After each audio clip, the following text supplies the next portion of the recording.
This video is going to demonstrate how you should complete your mock collections today. You will speak to your partner in class today as if they are a real donor and as if you are conducting a real-life urine specimen collection. Pay close attention to this demonstration, so that you can conduct your 5 error-free mock collections proficiently after the conclusion of this video. For the purposes of our webcam, live class, we will assume that you have already secured your restroom and start each mock collection by asking your donor for proper photo identification. Remember that you need to use a CDL number for FMCSA covered employees. Let's go. Hi, I'm Susan, and I will be conducting your D.O.T. urine specimen collection today for your drug test. May I see your photo ID, please, such as your driver's license? Sure, here's my driver's license and CDL.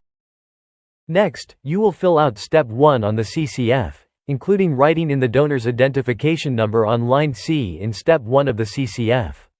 You will also check to ensure that you have written in the employer contact information, the MRO information, the collection site address, your collector phone, fax, and email. For our mock tests, let's pretend that all of our collections today are for the FMCSA. Therefore, you will check the FMCSA box on line D. We will also use random for our test reason for all of our mock tests today, so go ahead and check random for all of your mock tests today when you are filling out Step 1.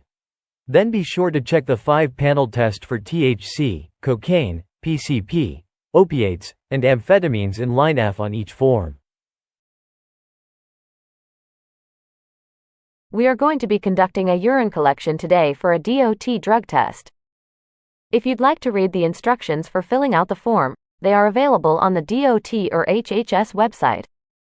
Please stay for the entire process or it may be considered a refusal to test. Also ensure that you do not write any medications you are taking anywhere on this form. You'll be able to document those on your copy at the end of the process, if you wish. When doing your mock collections in class today, your CCF, Step 1, should look similar to this at this point.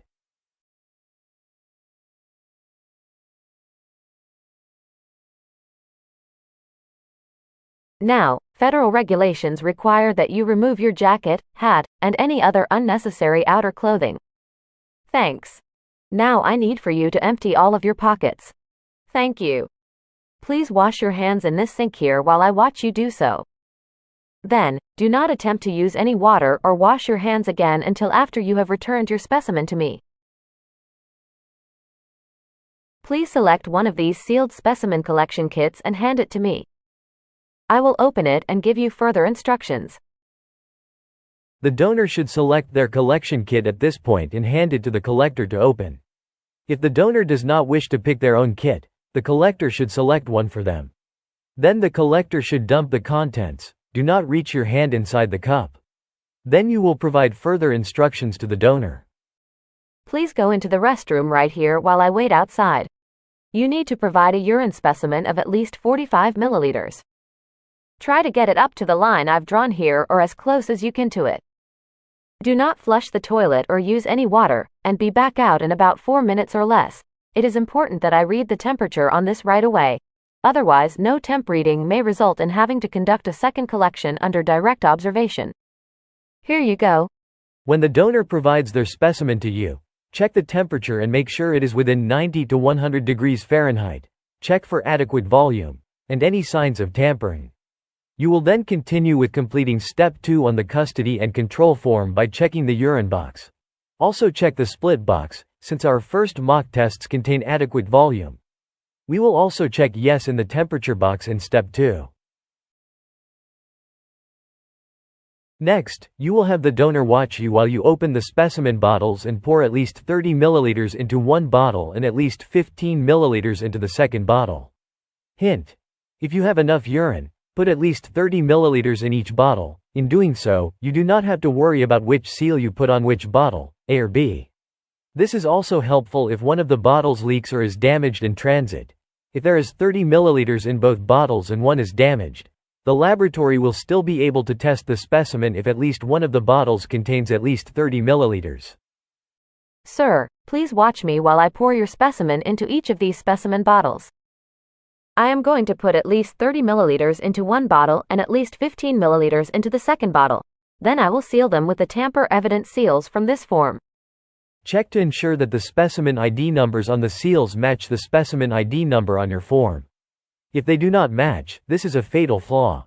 Carefully place the tamper-evident seals onto the bottles after the bottles are properly filled. The collector will then date the seals while they are on the bottles. The donor will initial the seals while they are on the bottles. Never date and initial the seals while they are still attached to the CCF. Be very gentle and careful with the seals. If one of them rips or tears, this is a problem. Please watch me while I place the tamper-evident seals on the urine bottles. Then I'm going to date the seals. Then I need you to initial each bottle. Our mock collections need to be as realistic as possible. Therefore, you will go through all of these steps and your donor is going to cooperate and also follow all of the requested steps in the collection process.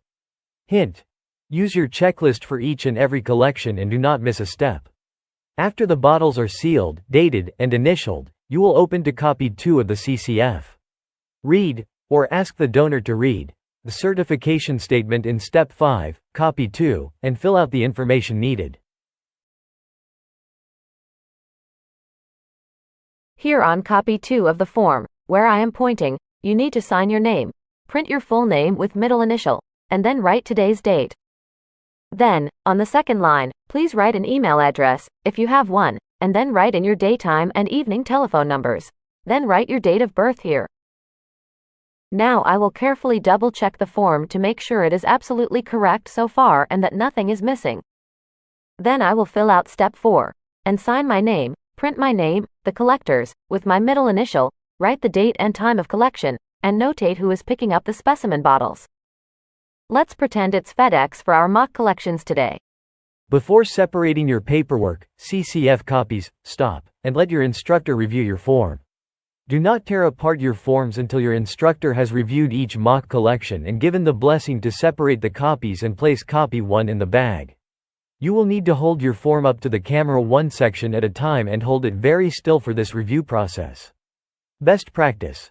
We suggest that you keep copy 2 of each mock collection with your training records in case you are audited. After filling out Step 4 on copy 1 of the CCF, do one more very careful and detailed look through every step of your form to ensure everything is correct. No errors are allowed. Ensure that you have pressed hard enough so that all 5 copies are legible.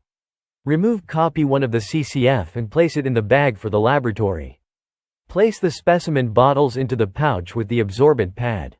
Seal the bag. Give copy 5 to the donor and remind them that they may list any medications they are taking on their copy to refresh their memory in case the medical review officer needs to contact them.